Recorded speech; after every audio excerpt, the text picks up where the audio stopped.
नमस्कार, India TV पर सुबह की पहली खबर में आपका स्वागत है। मैं हूं आपके साथ अर्चना सिंह। बुलेटिन की शुरुआत करेंगे 5 मिनट में 25 बड़ी खबरों से।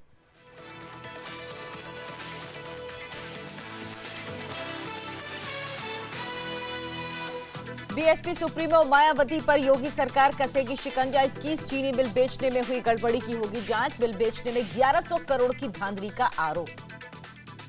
एक्शन में योगी सरकार 8 विभागों के अफसरों और मंत्रियों के साथ मैराथन बैठक में अहम फैसलों पर मुहर। 23 अप्रैल तक मिल मालिकों को करना होगा गन्ना किसानों के बकाये का भुगतान। यूपी में प्राइवेट स्कूलों में फीस बढ़ाने को लेकर योगी सरकार सख्त। डिप्टी सीएम दिनेश शर्मा ने मनमाने तरीके से फीस नहीं बढ़ाने देने की बात की। फीस तय करने के लिए जल्द बनेगा कानून। सीनियर आईएएस अवनीश अवस्थी होंगे सीएम योगी के प्रमुख सचिव। अभी केंद्र में तैनात हैं अवस्थी। भोजपुरी गायिका मालिनी अवस्थी के पति हैं अवनीश। एमपी की तरह यूपी में भी योगी सरकार जल्द लाएगी अन्नपूर्णा भोजनालय योजना। कैंटीन में महज 13 रुपए में मिलेगा 3 वक्त का खाना। गरीब मजदूरों को फायदा होगा। यूपी में सरकारी डॉक्टर्स ने सीएम योगी की नसीहत को किया दरकिनार। इंडिया टीवी के कैमरे में प्राइवेट प्रैक्टिस करने वाले दर्जनों सरकारी डॉक्टर कैद। कैमरा देखकर मुंह छिपाते दिखे। यूपी के मऊ से आई हैरान करने वाली खबर। डिस्ट्रिक्ट अस्पताल के इमरजेंसी वार्ड में सफाई कर्मी ने किया मरीज का इलाज। गप्पे मारने में मशगूल दिखे डॉक्टर। सर्जिकल स्ट्राइक के बाद पाकिस्तान के कब्जे वाले कश्मीर में बने 18 नए आतंकी कैंप। सेना को मिली जानकारी, आतंकी कैंपों के पास 27 नए लॉन्च पैड भी बनाए गए। शुगलू कमेटी की रिपोर्ट के बाद केजरीवाल पर गाज। एलजी ने दिल्ली में आम आदमी पार्टी का दफ्तर 206 राउस एवेन्यू का अलॉटमेंट रद्द किया। फैसले को पार्टी ने बताया अन्यायपूर्ण। अहमदाबाद में एक्सिस बैंक के 16 ठिकानों पर सीबीआई की रेड। नोटबंदी के बाद 100 करोड़ अवैध रूप से जमा करने का आरोप। मिट्टी घोटाले में लालू के बेटे तेज प्रताप पर बीजेपी हमलावर। बिहार कैबिनेट में दोनों बेटों की बर्खास्तगी की मांग। पटना में तेज प्रताप और तेजस्वी के नाम 750 करोड़ की बेनामी संपत्ति का आरोप। चप्पलमार सांसद रविंद्र गायकवाड़ की नहीं गई हेकड़ी। कोटा में मीडिया से बातचीत में एयर इंडिया के बर्ताव पर फिर उठाए सवाल। बैन हटाने के बाद भी प्लेन की जगह ट्रेन से गए मुंबई। केंद्रीय मंत्री स्मृति ईरानी आज से अमेठी के 2 दिन के दौरे पर। तिलोई में 200 बिस्तरों वाले अस्पताल पर करेंगे उद्घाटन। स्किल विकास केंद्र का भी होगा शुभारंभ। दिल्ली एमसीडी चुनाव में उतरी जेडीयू। बुराड़ी में रोड शो करेंगे बिहार के मुख्यमंत्री नीतीश कुमार। जेडीयू प्रत्याशियों की हौसला अफजाई कर दिल्ली की जनता से मांगेंगे वोट। दिल्ली के सुभाष नगर इलाके में मामूली बात पर 6 युवकों ने 2 लड़कों को बुरी तरह मारा। वारदात सीसीटीवी में कैद। पुलिस ने मामला दर्ज कर आरोपी लड़कों की तलाश शुरू। दिल्ली में लड़की से छेड़छाड़ के आरोपी ने किया मर्डर। जेल से बाहर आने के बाद लड़की के पिता को चाकू से गोदा। लड़की ने पहले भिजवाया था आरोपी को जेल।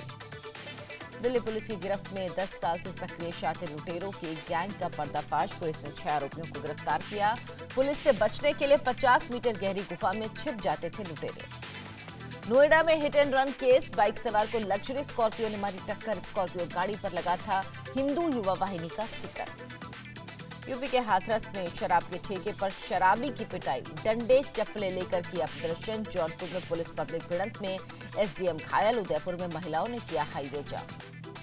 मुरादाबाद में डिग्री कॉलेज का प्रोफेसर गिरफ्तार। में फाइनल ईयर की छात्रा ने लगाए छेड़छाड़ के आरोप। लड़की की शिकायत पर हुई गिरफ्तारी। जम्मू कश्मीर के सोपोर में प्राइवेट बैंक की महिला कर्मी ने किया सुसाइड। घर में फांसी लगाकर जान दी। सुसाइड नोट में सीनियर अधिकारियों पर परेशान करने का आरोप। पंजाब में ड्रग्स तस्करी का नया तरीका। पानी के पाइपों के जरिए की जा रही ड्रग्स की स्मगलिंग। बोतल में बंद हेरोइन दिख रही है लस्सी जैसी। रामनवमी पर 3 दिनों में शिरडी साईं मंदिर में बम्पर चढ़ावा। बाबा को 6 करोड़ 32 लाख दान में मिले। 3 करोड़ 54 लाख रुपए के गहनों के साथ 55 लाख का ऑनलाइन दान। स्वीडन की राजधानी स्टॉकहोम में आतंकी हमला। इंडियन एम्बेसी से कुछ मीटर की दूरी शॉपिंग सेंटर में घुसा ट्रक। 4 लोगों की मौत, 1 शख्स गिरफ्तार। आईपीएल में आज 2 मुकाबले। पहले मैच में पुणे से भिड़ेगी पंजाब। वहीं दूसरे मुकाबले में बेंगलुरु और दिल्ली डेयरडेविल्स की होगी टक्कर। कल खेले गए मैच कोलकाता ने गुजरात को 10 विकेट से हराया।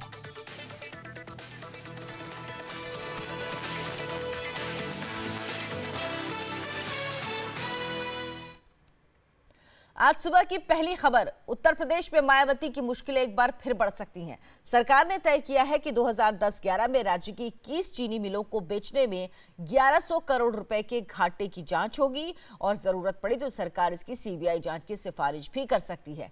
यही नहीं, कल एक बार फिर आधी रात को बैठक हुई, मंत्रियों को प्रेजेंटेशन के लिए बुलाया गया और किसानों से लेकर कई बड़े फैसले किए गए।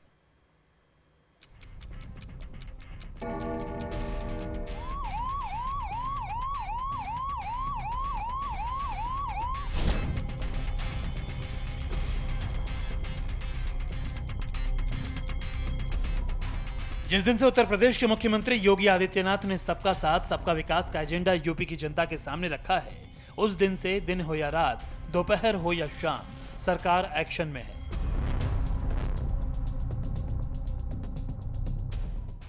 ताकि उत्तर प्रदेश में विकास के विज्ञापनों से कटी हुई हर बस्ती का हर आदमी सरकार के कामों का आकलन कर सके। किसानों को हम प्रोत्साहित करेंगे जो नई तकनीकी का प्रयोग करते हैं, वैज्ञानिक तरीके से कृषि कर रहे हैं, और ऐसे लोगों को हम लोग ब्रांड एम्बेसडर भी बनाएंगे। सरकार की नजर पहले दिन से गन्ना किसानों पर है, उनकी स्थिति में सुधार को लेकर है, बकाये के भुगतान को लेकर है। लिहाजा सरकार ने कल एक बड़ा फैसला लिया है। मायावती सरकार के दौरान 2011 में जिन 21 चीनी मिलों को बेच दिया गया था, अब उन मामलों की परतों को फिर से खोला जाएगा। मतलब चीनी मिलों के सौदे की जांच कराएगी सरकार। सीबीआई जांच की भी सिफारिश कर सकती है सरकार। 1100 करोड़ घाटे की गहन जांच होगी। मायावती की मुश्किलें बढ़ सकती हैं। यही नहीं, बंद चीनी मिलें और चालू चीनी मिलों पर चर्चा हुई। बैठक में फैसला लिया गया कि घपलेबाजों को बख्शा नहीं जाएगा। हमारी सरकार ने फैसला लिया है कि उन सभी जो बंद चीनी मिलें थी और जो चालू चीनी मिलें थी जो बेची गई, उन सबकी गहरी जांच होगी और आवश्यकता पड़ने पर वह जांच सीबीआई को भी सौंपी जा सकती है। कल रात तीसरी बार ऐसा हुआ कि देर रात तक कैबिनेट की बैठक हुई और मंत्रियों ने सीएम को प्रेजेंटेशन दिया। किसानों की ब्रांडिंग से लेकर किसानों की कमाई पर चर्चा हुई। सीएम अब किसानों की हालत जानने गांव-गांव जाएंगे। गेहूं खरीद केंद्र, प्राथमिक स्वास्थ्य केंद्र का निरीक्षण करेंगे। अस्पताल, स्कूल और मंडी परिषद का निरीक्षण होगा। 45 जिलों में सॉइल हेल्थ लैब खोला जाएगा ताकि किसानों को अपनी जमीन के बारे में सही जानकारी मिल सके। कृषि विभाग की समीक्षा के दौरान मुख्यमंत्री अधिकारियों पर नाराज भी हो गए। आदित्यनाथ ने अफसरों से पूरी तैयारी से मीटिंग में आने को कह दिया। इस मीटिंग में ये भी तय हुआ कि जो नई तकनीक का प्रयोग करते हैं, वैज्ञानिक तरीके से कृषि करते हैं, सरकार उन्हें ब्रांड एम्बेसडर बनाएगी। किसानों को अच्छी क्वालिटी के बीज कैसे मिले और समय पर खाद, बिजली, पानी की व्यवस्था भी सरकार करेगी। किसानों को आधुनिक कृषि की तरफ हम लोग बढ़ावा दें, उसके लिए अच्छी क्वालिटी का बीज हम उनको दें और उनको उनकी इनकम में इजाफा हम लोग कैसे करें। अब तक उत्तर प्रदेश में किसान और खेत की बात तब होती थी जब खेत उजड़ जाते थे, लाखों हेक्टेयर जमीन में खड़ी फसल बर्बाद हो जाती थी। लेकिन अब योगी सरकार किसानों को ये भरोसा दिलाना चाहती है, ये सरकार उनकी भी सुनेगी, समय से पहले सुनेगी, दिन हो या रात उनके बारे में सोचेगी। इंडिया टीवी के लिए लखनऊ से रुचि कुमार की रिपोर्ट। इस वक्त की एक और बड़ी खबर, आईएएस अफसर अवनीश अवस्थी होंगे मुख्यमंत्री योगी आदित्यनाथ के प्रमुख सचिव। खबर है कि अवनीश अवस्थी आज से अपना काम संभालेंगे। अवनीश अवस्थी 1987 बैच के आईएएस अफसर हैं। अब तक अवनीश केंद्र में तैनात थे, लेकिन अब वो उत्तर प्रदेश के मुख्यमंत्री योगी आदित्यनाथ के प्रमुख सचिव होंगे। आपको बता दें कि उत्तर प्रदेश के मुख्यमंत्री योगी आदित्यनाथ के ऑफिस में दूसरी नियुक्ति होगी। इससे पहले मुख्यमंत्री योगी ने 2003 बैच के अफसर को नियुक्त किया था। रिगजिन सैम्फिल को अपना सचिव इससे पहले बनाया था और ये दूसरी नियुक्ति है अवनीश अवस्थी के रूप में योगी आदित्यनाथ के दफ्तर में।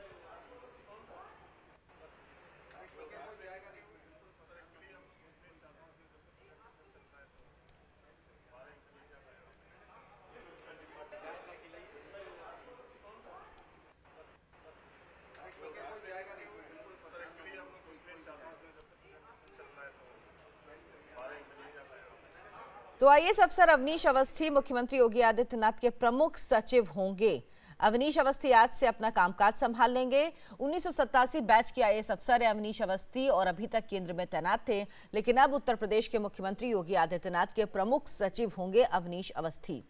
उत्तर प्रदेश के मुख्यमंत्री योगी आदित्यनाथ के ऑफिस में दूसरी नियुक्ति होगी। इससे पहले मुख्यमंत्री योगी ने 2003 बैच के रिगजिन सैम्फिल को अपना सचिव बनाया था। उसके बाद अवनीश अवस्थी के रूप में दूसरी तैनाती है। केंद्र में तैनात हैं अवनीश अवस्थी, लेकिन अब वो यूपी में कामकाज संभालेंगे। मुख्यमंत्री योगी आदित्यनाथ के ऑफिस में दूसरी नियुक्ति है। आदित्यनाथ के प्रमुख सचिव होंगे अवनीश अवस्थी।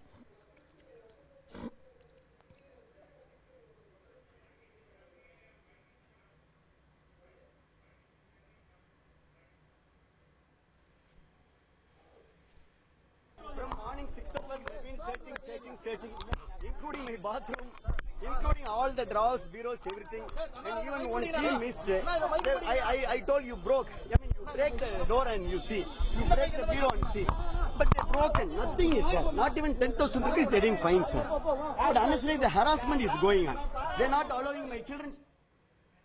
खबर राजधानी दिल्ली से, जहां पुलिस ने साउथ दिल्ली में एक ऐसी गुफा को खोज निकाला जहां पिछले 10 सालों से चोर चोरी के बाद छिपने और चोरी के माल को छुपाने का काम करते थे। इंडिया टीवी की टीम ने तंग गुफा के अंदर का भी मुआयना किया। आप भी देखिए चोरों का ये सीक्रेट केव।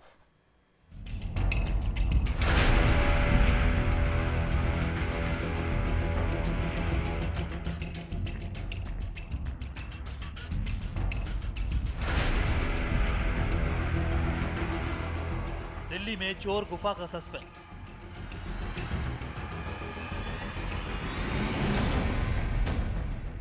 चोरों के ठिकाने पर पुलिस का डंडा। कैमरे में कैद तस्वीरों को देखकर यकीन करना मुश्किल है। दिल्ली के दिल में मौजूद इस वीरान जगह पर पत्थरों के ढेर के बीच एक गहरी गुफा का राज फाश हुआ तो देखने वालों के होश उड़ गए। तस्वीरें चाणक्यपुरी रेलवे स्टेशन के पास की हैं।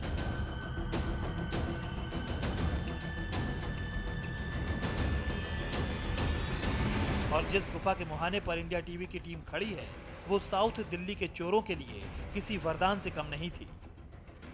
ये चाणक्यपुरी रेलवे स्टेशन के पास का इलाका है। आप देख सकते हैं कि यहाँ पर जो है रेलवे ट्रैक है, ये चाणक्यपुरी रेलवे स्टेशन से कुछ ही दूरी पर है और उसके ऊपर यहाँ पर ये गुफा बनी हुई है।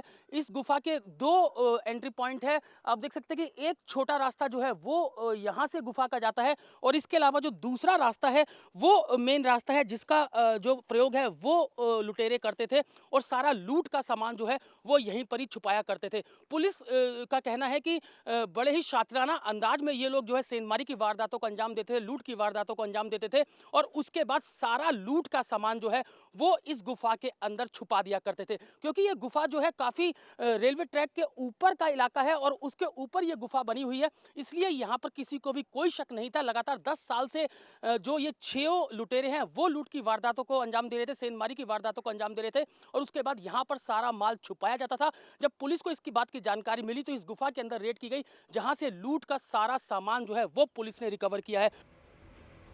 गुफा का मुहाना बेशक सकरा हो, लेकिन अंदर दर्जन भर चोरों के छिपने के लिए भरपूर जगह मौजूद है। चोर राजधानी में वारदात करते और चाणक्यपुरी के इस इलाके में आकर गुम हो जाते। पुलिस ने जब जाल बिछाया तो सारा राज एक झटके में दुनिया के सामने आ गया। सामने से तंग दिखने वाली गुफा अंदर से इतनी बड़ी है कि एक आदमी अंदर खड़ा रह सकता है, चल फिर सकता है। इंडिया टीवी संवाददाता अतुल भाटिया ने अंदर जाकर पूरी गुफा का मुआयना किया। गुफा के अंदर चलते हैं, जिसमें जो लुटेरे हैं वो सारा माल अपना चोरी का छुपा कर रखते थे। पुलिस का कहना है कि 2 से 3 दिन तक जो लुटेरे हैं वो भी इस गुफा के अंदर रह लेते थे। देख सकते हैं कि ये जो गुफा है काफी गहरी है, लेकिन जो ऊंचाई है इस गुफा की वो काफी कम है और इसी के अंदर वो सारा लूट का सामान जो है वो यहाँ पर रखते थे। आप देख सकते हैं कि जो गुफा है वो काफी संकरी है। हालांकि इस गुफा के 2 गेट है, एक जो एंट्री है और दूसरी तरफ से ये गुफा जो है वो भी निकलती है। आप देख सकते हैं गुफा जो है वो काफी गहरी है और आगे जो है वो यहाँ पर लूट का सामान रखते थे। पुलिस ने जो है काफी संख्या में जो लैपटॉप है, मोबाइल फोन है और इसके अलावा और भी जो चोरी का सामान है वो यहाँ से रिकवर किया है। और आप देख सकते हैं कि गुफा जो है वो कितनी संकरी है, कितनी गहरी है और यहीं पर ही वो सारा लूट का सामान जो है वो यहाँ रखते थे। और आप देख सकते हैं यहाँ पे भी जो है वो काफी गहराई है और इसी गहराई के अंदर आप देख सकते हैं यहाँ भी लूट का सामान रखा जाता था और इसके आगे भी जो है वो काफी संकरी गुफा है। तो आगे आपको लेकर चलते हैं, आपको दिखाते हैं कि किस तरीके से यहाँ पर लूट का सामान रखा जाता था। तो ये जो पूरी गुफा है, यहाँ से पुलिस ने काफी जो है वो चोरी का सामान रिकवर किया है और आगे जाके यहाँ पर जो गुफा है वो थोड़ी जो ऊंचाई है वो थोड़ी ज़्यादा हो गई है और यहीं पर ही वो सारा लूट का सामान जो है वो यहाँ पर रखा जाता था। आप देख सकते हैं कि जो गुफा है वो काफ़ी गहरी है। एक तरफ से एंट्री पॉइंट है और दूसरी तरफ से जो है वो यहाँ पर गुफा जो है दूसरी तरफ निकलती थी। और यहाँ से जो पुलिस ने वो पूरा सामान जो है रिकवर किया है, चोरी का सामान रिकवर किया है। और पुलिस का कहना है कि 2 से 3 दिन तक जो लुटेरे हैं वो यहाँ पर रहते थे और अपना चोरी का सामान जो है वो यहीं पर रखते थे। 10 साल से ये लगातार जो लुटेरे हैं वो चोरी की वारदातों को अंजाम दे रहे थे, लूट की वारदातों को अंजाम दे रहे थे और जो चोरी का सामान है वो यहाँ पर रखा जाता था। साउथ दिल्ली की AATS टीम ने 6 ऐसे लुटेरों और झपटमारों को पकड़ा है जो दिल्ली में पिछले करीब 10 साल से सक्रिय थे और इस गुफा का इस्तेमाल कर रहे थे। असल में इस गैंग के गुर्गे साउथ दिल्ली के पॉश इलाकों के घरों का ताला तोड़कर ज्वेलरी और सामान लूटते थे और सुनसान इलाकों में हमला करके लोगों को लूट लिया करते थे। उसके बाद चाणक्यपुरी रेलवे स्टेशन के ट्रैक के ऊपर बनी 50 मीटर गहरी इस गुफा में आकर 2 से 3 दिन तक छुप जाया करते थे। ये साउथ डिस्ट्रिक्ट का AATS इसमें जो स्पेशल स्टाफ है AATS, उसकी टीम ने पकड़ा है 6 बर्गलर जो कि काफ़ी डेस्परेट थे और इनका area of operation south Delhi का जो पोस्ट इलाका है सरोजनी नगर, बसंत विहार, RK पुरम, यहाँ तक कि ये जाकर के राजेंद्र नगर और मोतीबाग इलाके में ये लोगों के घर में घुस करके बर्गलरी करते थे और कई रॉबरीज भी इन्होंने करी है। करीब इन्होंने 16 वारदातें इनकी अरेस्ट होने से, गिरफ्तार होने से अभी वर्कआउट हुआ है। चोरों की सीक्रेट गुफा में पुलिस ने दबिश देकर 6 चोरों के साथ लाखों का सामान बरामद किया है। पुलिस को उम्मीद है कि इस खुलासे के बाद एक झटके में कई और चोरी के मामले सुलझ जाएंगे। साथ ही पुलिस को इस बात का भी शक है कि दिल्ली में कई ऐसी सीक्रेट जगहें हैं जिनका इस्तेमाल दिल्ली में सक्रिय चोर गैंग अपने छुपने के लिए करते हैं। पुलिस फिलहाल पकड़े गए चोरों से ऐसी कई जानकारियां भी जुटाने की कोशिश कर रही है। Atul Bhatia, India TV, Delhi.